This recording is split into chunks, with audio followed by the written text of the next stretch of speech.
Welcome to the Sakamoto days episode number 7। अपने store को Shin और शाओ के हवाले छोड़कर तारो अपनी वाइफ आओई के साथ हना के स्कूल में पेरेंट्स मीटिंग के लिए गया हुआ है। शिन और शाओ में सफाई को लेकर बहस छिड़ी हुई है कि तभी वहां पर एसुके बचे हुए मीट बन लेने के लिए आ जाता है, लेकिन शाओ उन्हीं मीट बन को उठाकर शिन के ऊपर मारने लगती है क्योंकि वो उसका दिमाग पड़ता रहता है। इस बात पर नाराज होकर शिन बाहर चला जाता है और एसुके भी बन उठाकर भाग गया। अब शाओ अकेली है और सोच रही है कि अगर शिन माफी मांगेगा तो वो उसे माफ कर देगी, लेकिन तभी स्टोर में साइंटिस्ट का हुलिया बनाकर आए गुंडे बदमाश शाओ की नेम टैग देखते हैं जो कि शिन की होती है, और इसी मिसअंडरस्टैंडिंग में वो शाओ को शिन समझकर किडनैप कर लेते हैं और गाड़ी में डालकर ले जाने लगते हैं।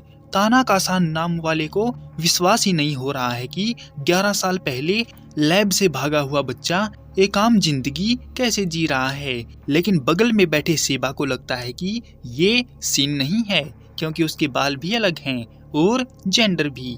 11 साल पहले शिन पर एक एक्सपेरिमेंट हुआ था जिसमें वो कई सारे बच्चों में से अकेला जिंदा बचा था और उसमें दिमाग पढ़ने की एबिलिटी आ गई थी।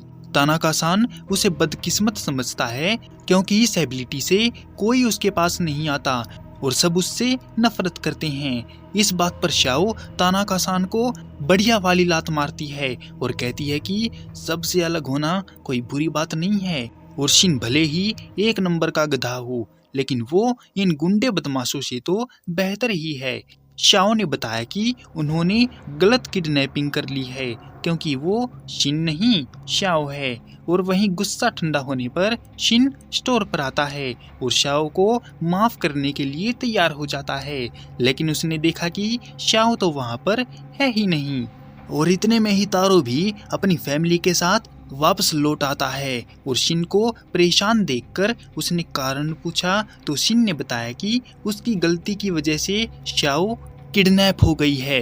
तारो ने नेम टैग पर एक लोकेशन ट्रैकर लगाया था जिससे उन्हें शाओ की लोकेशन का पता चल जाता है, और वहीं किडनैपर तानाका-सान को जब पता चला कि उन्होंने गलत पर्सन को उठा लिया है तो वो परेशान हो जाता है और गाड़ी को वापस मोड़ने को बोलता है, लेकिन सेबा ने बताया कि वो अभी ऐसा नहीं कर सकते क्योंकि टर्निंग पॉइंट 15 किलोमीटर दूर है, और शाओ अपने आप को गिल्टी फील करवाती है क्योंकि उसने शिन के साथ अच्छा नहीं किया और अब वो अपनी बातों के लिए उससे माफी मांगना चाहती है। पर तभी किडनैपर ने देखा कि तारो अपनी धूमथरी लेकर उनके पीछे पड़ गया है।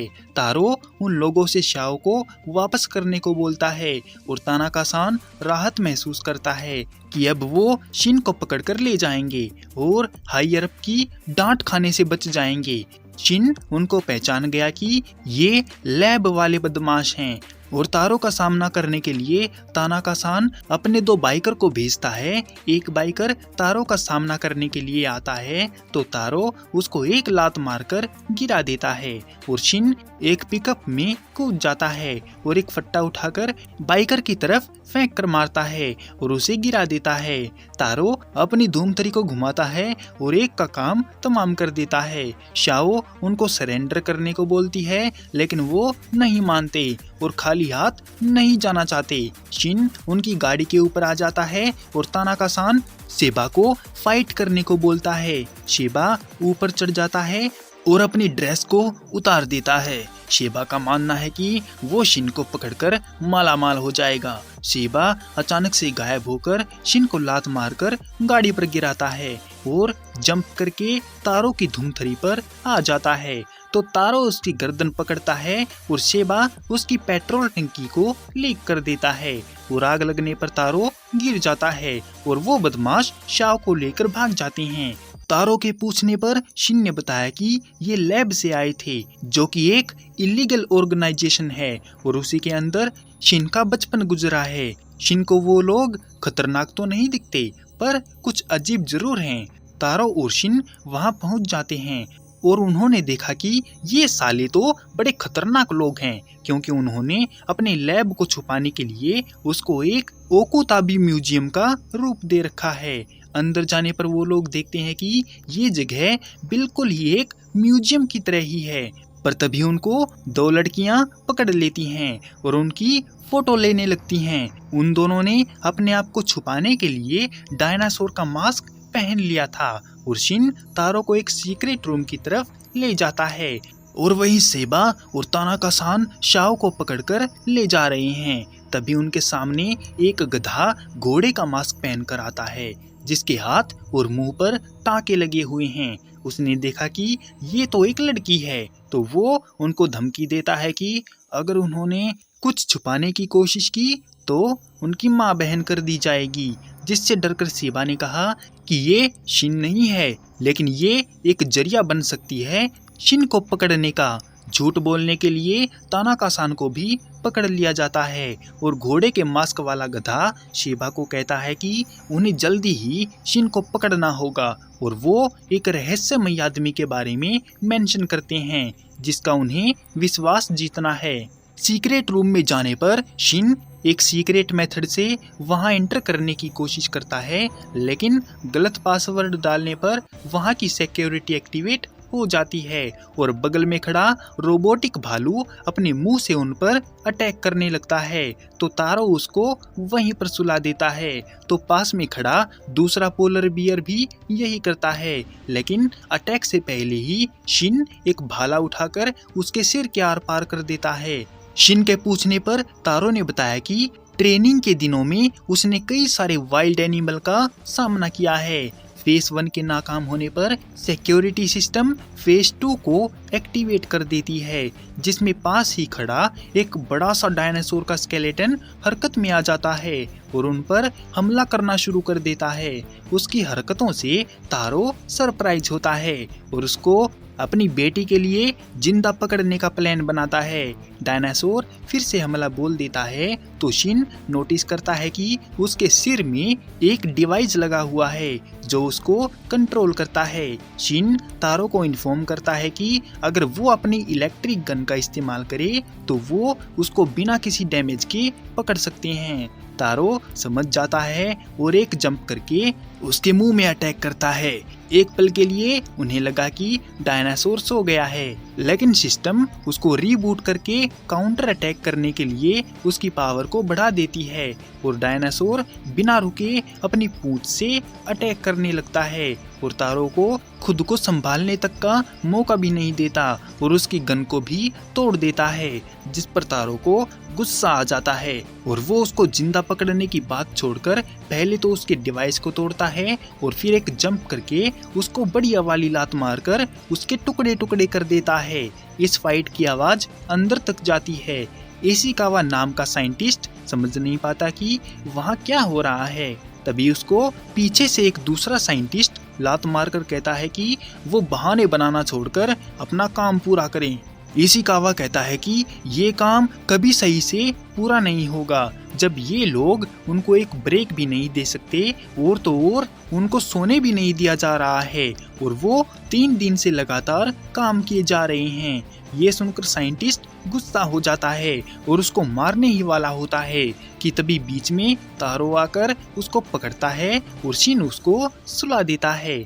वहाँ मौजूद सभी लोग शिन को पहचान जाते हैं। शिन के पूछने पर इशिकावा ने बताया कि उनके हेड साइंटिस्ट को कैद कर दिया गया है और 1 साल पहले उनके लैब पर किसी असैसिन के ग्रुप ने अचानक से आकर कब्जा कर लिया था, जो कि घोड़े का मास्क पहने वो गधा था और उसका नाम कासिमा है और वो एक हिटमैन है।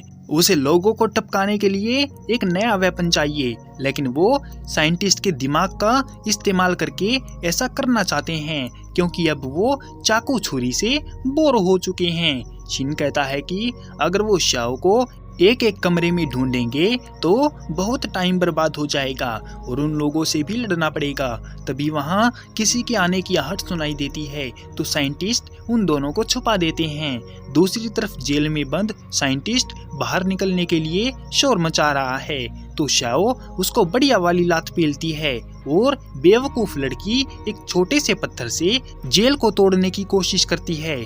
तभी पास ही में बंधा हुआ एक आदमी कहता है कि अगर उन्हें बाहर निकलना है तो वो उनकी मदद कर सकता है और वो उनको अपना नाम हेड असूका बताता है और ये वही है जिसके बारे में शिन बात कर रहा था। और वहीं वो आदमी जिसके कंधे पर कई सारे इंजेक्शन लगे हुए थे वो एक खून की थैली से खून को जूस की तरह पीते हुए बोला कि क्या साइंटिस्ट कोई नया एक्सपेरिमेंट कर रहे हैं। साइंटिस्ट के मना करने पर वो आदमी उसका पेन लेकर उसी के हाथ में स्टैब कर देता है और उनको धमकी देता है कि अगर किसी ने सच नहीं बताया तो उनका भी यही हाल होगा।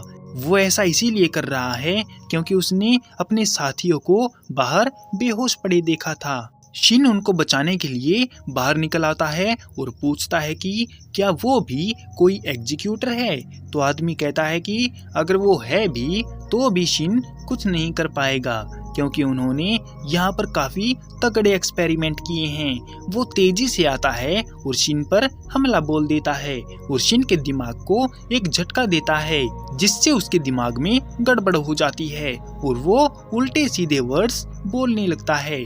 और इस काम को अंजाम देने के लिए आदमी एक बटन दबा देता है। शिन एक पंच मारने की कोशिश करता है लेकिन आदमी बच जाता है।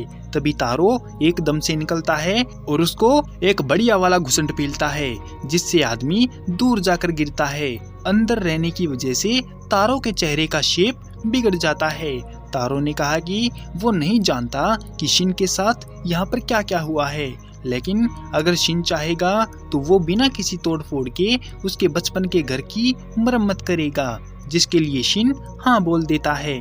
और म्यूजियम के बाहर बस में से शिशिबा और ओसारागी निकलते हैं और लड़की शिशिबा को चॉकलेट खाने के लिए देती है और वो लोग यहाँ नागुमो के कहने पर सलर के बारे में जानकारी इकट्ठा करने के लिए आए हैं जो एसेसन के आदमियों को मारे जा रहा है।